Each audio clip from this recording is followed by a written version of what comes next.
모든 계획을 예레미야 선지자를 통해서 가르쳐 주는 거예요.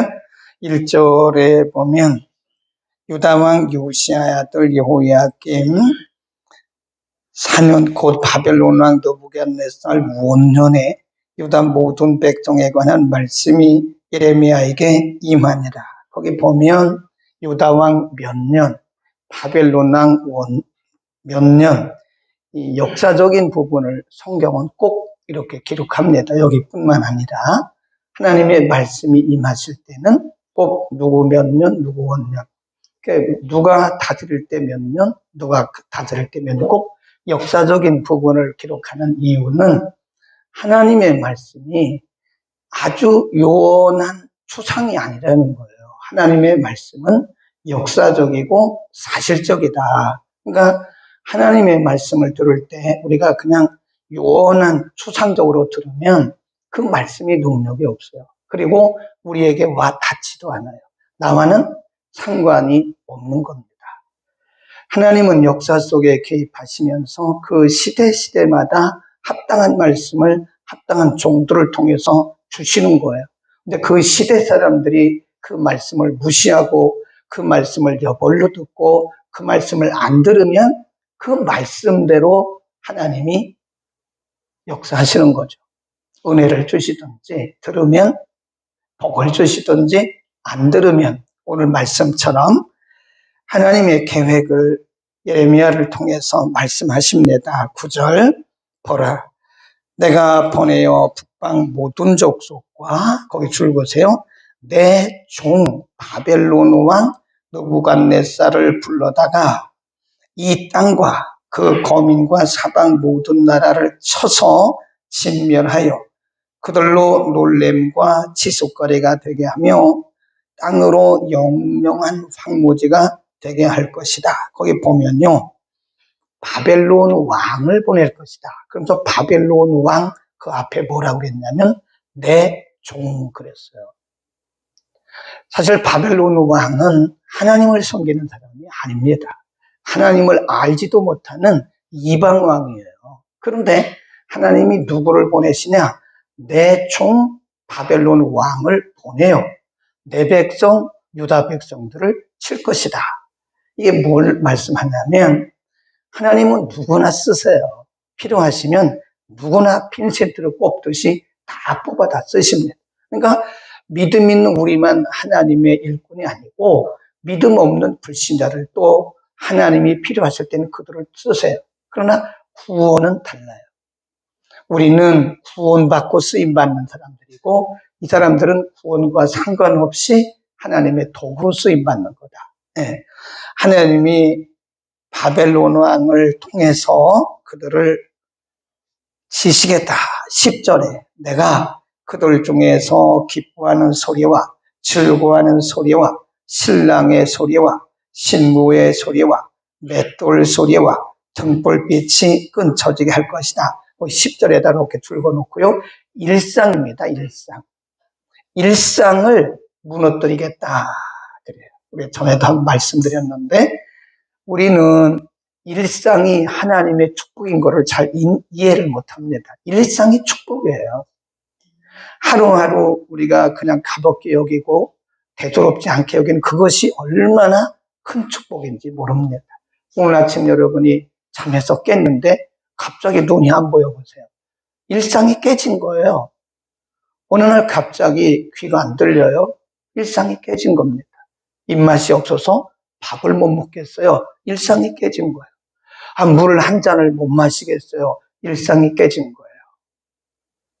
어느 날 갑자기 아내와 남편이 대화가 잘 됐는데 남편과 대화가 안 되는 거예요. 일상이 깨진 거예요. 늘 집안에 들어오던 자녀가 어느 날 갑자기 안 들어와요. 일상이 깨진 겁니다. 근데 우리는 일상을 굉장히 가볍게 생각하는데 일상이 얼마나 큰 복인가를 알아요. 복을, 하나님의 축복을, 기적을 큰 것만 생각해서 그런데 저는 일상이 기적이라고 생각합니다. 네. 하나님이 이들에게 말씀하시기를 내가 너희를 바벨론에 팔 것이다. 그리고 너희가 지금까지 누려왔던 모든 일상을 다 깨버리겠다. 그런 거. 지금까지 누려왔던 일상이 얼마나 큰 복이었는가를 너희가 알게 될 것이다. 그런 말씀이고요. 그 다음에 기간까지 말씀하셨어요. 하나님 정확하신 분이세요. 자, 10일 읽습니다. 시작. 이 온 땅이 황폐하여 놀램이 될 것이며 이 나라들은 70년 동안 바벨론 왕을 섬기리라. 하나님이 70년이라고 딱 못 박아주셨어요. 이것은 더 이상 변동이 안 됩니다. 만일 유다 백성들이 하나님께서 말씀하실 때 들었으면 70년 고생 안 해도 된다니까요. 안 들었어요. 자, 보자고요. 이유가 뭐냐? 이유를 한번 보세요. 이유 쭉 올라갑니다. 다시 위로 3절로 갑니다. 3절. 유다왕 아몬의 아들 요시아의 13년부터 오늘까지 몇 년 동안? 23년. 하나님 그 날짜도 다 기억하고 계세요. 내가 예레미야를 너희들에게 보낸 기간이 얼마인 줄 아냐? 23년이야. 하나님 다 기억하신다니까요. 근데 유다 백성들은 여벌로 지난 거예요. 예레미야가 와서 말할 때, 저건 사람의 말이야? 무시하고. 하나님이 예레미야 선자를 통해서 회개하라고 말씀하실 때 그거 무시하고. 이사야 선자를 보내서 말씀할 때 무시하고. 근데 하나님은 기억하세요. 내가 예레미야 선지자를 보낸 기간이 23년이야. 라고 말씀하시는 거예요. 어쩌면 그게 우리에게도 해당이 될 수도 있습니다. 우리는 그냥 막연하게 지나온 세월들일 수도 있어요. 우리는 그냥 여벌로 지나온 세월일 수 있어요. 그러나 하나님은 그 말씀하신 기간을 다 기억하고 계세요. 내가 너에게 7년이나 말씀했어. 내가 너에게 3년이나 말씀했어. 내가 너에게 10년 동안 와서 내가 너에게 말했어. 너희가 안 들은 거야.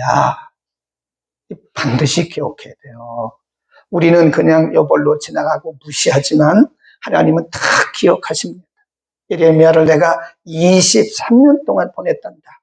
그 다음 거기 말씀하기를 그렇게 보냈지만 여호와의 말씀이 내가 임하기로 내게 임하기로 내가 너희에게 이르되 부지런히 말했으나 너희가 듣지 아니하였고 4절 시작 여호와께서 그 모든 종 선지자를 너희에게 보내시되 어떻게 보내셨대요? 부지런히 보냈으나 너희가 듣지 아니하였으며 귀를 기울여 들으려고도 안 했다는 거예요. 듣지도 아니했고 들으려고도 하지 않았다. 완전히 하나님의 말씀을 무시하고 하나님이 예레미야를 23년 동안 보냈지만 귀를 막고 들으려고도 하지 않고 하나님이 이사야 선지자를 보내셨지만 들으려고도 하지 않았고 듣지도 않았고 이게 바로 하나님이 이들을 70년 동안 파신 이유입니다. 우리가 성경에 보면요. 이스라엘 백성들이 광야에서 몇 년 동안 방황했죠? 40년이잖아요. 근데 그 40년이 왜 40년인지 아세요? 하나님의 계산법이 있더라고요. 여기도 70년이 왜 70년일까? 가만히 생각해 보니까 꼭 그런 건 아닌데 거의 비슷해요. 하나님께서 예레미야를 그들에게 보낸 기간이 23년인데 20년이라고 하자고요. 20년? 그래 70년이면 20년, 70년이면 이게 거의 3배예요. 23년 그러면 거의 3배입니다. 3배. 이스라엘 백성들이 광야에서 40년을 방황한 이유가 뭔지 아세요? 민수기 보세요. 민수기 14장 하나님께서 모세를 통해서 이스라엘 백성 중에서 12명의 정탐꾼을 뽑아서 가나안 땅을 정탐하라고 그래요. 그리고 가나안 땅을 정탐하고 돌아와서 그들이 보고를 합니다. 그게 13장이고요. 민수기. 그 다음에 민수기 14장에 보면 그때 그 땅을 탐지하고 돌아와서 12명 중에서 10명이 뭐라고 보고를 하냐면 하나님이 우리에게 약속하신 가나안 땅을 가서 돌아보니까 맞습니다. 그런데 그 땅 우리 못 들어와요. 하나님이 분명히 그 땅을 주시겠다고 약속하셨고 너희는 그 땅으로 지금 가고 있다고 말씀하셨는데 가데스바네아에서 그 땅을 탐지하고 돌아온 12명의 정탐꾼들 중에 여호수아와 갈렙 빼고 10명이 뭐라 그래요? 못 갑니다. 못 가요. 거기 안악자손도 있고요. 거기는 뭐 산지고요. 못 갑니다. 우리는 오늘날 말하면 세 발의 피입니다. 못 갑니다. 그러니까 14장 1절 보세요. 그 얘기를 이스라엘 백성들이 듣고는요, 본 것도 아니에요. 그냥 듣고 이 사람들이 보인 반응입니다. 14장 1절 시작. 온 회중이 소리를 높여 부르짖으며 밤새도록 백성이 곡하였더라. 이스라엘 자손이 다 모세와 아론을 뭐 했어요? 원망했다니까요. 그리고 14장 26절로 갑니다. 그 원망하는 소리를 하나님이 다 들으셨다는 거예요. 네. 그리고 이렇게 말씀하세요. 14장 27절 나를 원망하는 이 악한 회중을 내가 어느 때까지 참으랴. 이스라엘 자손이 나를 향하여 원망하는 바 그 원망하는 말을 내가 뭐예요? 들었다. 다 들었다. 그렇게 말씀하시고 쭉 내려가다가 이렇게 말씀합니다. 여분네 아들 여호수아 빼놓고는 그들에게 34절로 갑니다. 시작. 너희가 그 땅을 탐지한 날수 40일의 하루를 1년으로 환산하여 그 40년 동안 너희가 너희 죄악을 질 거다. 그랬어요. 네. 40일 동안 정탐하고 돌아와서 이 사람들이 원망하고 불평하는 것을 하나님이 들으셨다는. 아니 분명히 하나님이 정하신 장소고 하나님이 그것으로 인도하고 계시는 거예요 지금. 근데 이들이 뭐라고 그래요? 우리 못 갑니다. 하나님이 약속은 그렇게 하셨던 건 하나님 말씀이고 현실은 현실입니다. 우리 못 갑니다. 이러는 거예요. 그럼 하나님이 그 말을 들으신 거예요. 아니 이 사람들 불신앙에 빠졌네? 그래? 그러면 하루를 1년으로 계산하자. 하나님 그렇게 말씀하신 거예요. 하루를 1년으로 계산하자. 40일 동안 너희가 갔다 와서 원망하고 불평했으니까 그러면 하루를 1년으로 계산해. 그 40년인 거예요. 그 제 말이 아니고 본문에서 말씀하신 것이고 그 다음에 다시 25장으로 가서 예레미야서 23년을 내가 너희에게 보냈는데 너희가 듣지 않았어? 그래? 그럼 70년이야. 뭐 그렇게 정확하게 계산할 수는 없지만 제가 볼 때는 민수기 14장 34절을 유추해서 추론해 볼 때 하나님께서 말씀하신 그 기간과 이 사람들이 듣지 않은 그 기간을 하나님이 환산하시는 것 같아요. 환산. 하나님이 우리가 하나님 앞에 순종하고 열심히 수고하고 하나님을 믿는 그런 것에 대해서 하나님이 환산해서 복을 주시더라고요. 참 하나님이 신기해요. 하나님이 우리를 징계하실 때도 하나님의 계산법이 있어요. 거기다 써놓으세요. 70년 거기다가 11절에 보면 이 온 땅이 황폐하여 놀림이 될 것이며 이 나라들은 70년 동안 바벨론을 섬기리라. 거기다가 하나님의 계산법. 하나님의 계산법. 제가 그런 얘기 하잖아요. 그러니까 우리가 말씀을 여벌로 들으면 안 돼요. 하나님의 말씀이 전해진 시점부터 하나님이 계산을 하는 겁니다. 네. 우리가 회개하고 돌이키면 이전에 있던 것은 하나님이 다 지우세요. 하나님의 은혜의 지우개를 다 지우십니다. 근데 안 들어요, 안 들어. 끝까지 안 들어. 그러면 하나님이 환산을 하세요. 그게 하나님의 계산법입니다. 그래, 우리가 하나님의 말씀 듣는 것을 생명으로 여겨야 되고요. 어느 시대든지 하나님의 말씀을 여벌로 듣고 하나님의 말씀의 권위를 인정하지 않는 시대는 이렇게 징계를 받았어요. 반드시 징계를 받는다 하는 것을 우리가 분명히 알아야 되고요. 그러니까 함께 하고 있고. 그러니까 들으면 복인데 안 들으면 고생이에요. 하나님의 말씀은 타협이 없어요. 하나님의 말씀은 타협이 없습니다. 신명기 28장에 우리에게 분명히 말씀했어요. 축복과 저주에 대해서 말씀했는데 축복에 대해서는 14절 말씀했고요. 저주에 대해서는 그 이하 70몇 절까지 계속 나가는 거예요. 얼마나 구체적으로 질병의 이름까지 다 나와요. 너희가 내 말을 청종하지 않고 내 말을 듣지 아니하면 심지어는 이런 질병, 이런 질병, 이런 질병까지 질병의 이름까지 다 얘기했어요. 하나님은 우리가 일반적인 윤리적으로 도덕적인 것도 사실은 이게 타협이 잘 없잖아요. 그러나 인간적이기 때문에 우리가 이해하고 타협하면 되거든요. 근데 하나님의 말씀은 이게 살았고 운동력 있는 말씀이기 때문에 한치의 오차도 없어요. 1.1핵도 오차가 없습니다. 그래서 하나님의 말씀을 두려워할 줄 아는 사람이 진짜 성도예요. 하나님의 말씀을 여벌로 듣고 하나님의 말씀을 사람의 말로 듣고 하나님의 말씀을 무시하면 한 귀로 듣고 한 귀로 흘리잖아요. 그건 제가 볼 때 믿음이 있다고 볼 수가 없습니다. 우리의 믿음의 선조들은요, 코람데오의 신앙으로 살았어요. 우리가 코람데오 하잖아요. 코람데오가 뭐예요? 하나님의 앞에서예요. Before God. 그럼 하나님 눈에 보여요? 안 보이잖아요. 그 하나님이 뭐예요? 말씀입니다. 우리의 믿음의 조상들은요, 말씀 앞에 벌벌벌 떠른들이 왜 이렇게 징계를 70년 동안이나 받아요? 이거 안 받아도 되는 거였어요, 사실은.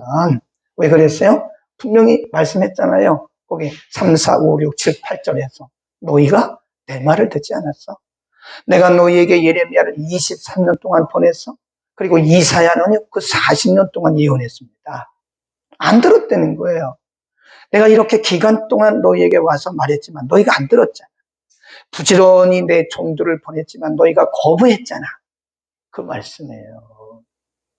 아멘. 우리는 하나님의 말씀을 하나님으로 여기시기를 바랍니다.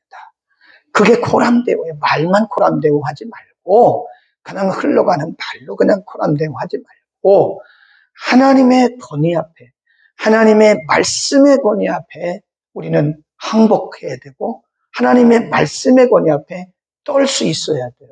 그 사람이 진짜 코람데오 신앙입니다. 기도하겠습니다. 은혜를 베푸시는 거룩하신 아버지, 하나님이 오죽했으면 하나님의 백성인 유다 백성들을 하나님을 알지도 못하는 바벨론 왕에게 파셔서 그것도 7년이 아닌 70년 동안이나 긴 기간을 고생하게 하신 것은 그 이유가 오늘 본문의 말씀을 통해서 하나님이 예레미야를 23년 동안이나 보내셨고 또 이사야를 통해서 또 다른 선지자들을 부지런히 보내셨지만 저들이 듣지도 아니했고 들으려고 하지도 않았다고 주님 말씀했습니다. 하나님의 말씀을 듣고 깨닫는 것이 복인 줄로 믿습니다.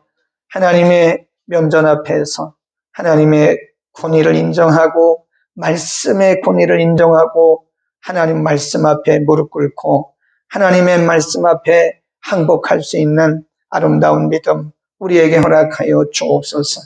이 세상 그 누구도 하나님의 통치에서 벗어날 수 없음을 우리가 고백합니다. 하나님 앞에 늘 항복하고 말씀대로 살아가는 하나님의 말씀이 그러한가 하여 하나님의 말씀을 깊이 묵상하고 그 말씀에 순종하는 우리 모든 성도들 되게 하시고 유다 백성들처럼 하나님이 말씀하셨음에도 불구하고 하나님의 말씀을 무시하다가 하나님의 말씀을 여벌로 듣다가 유다 백성들처럼 징계를 받는 자가 없도록 우리 모두에게 분별력을 허락하여 주옵소서. 예수 그리스도의 이름으로 기도드립니다. 아멘.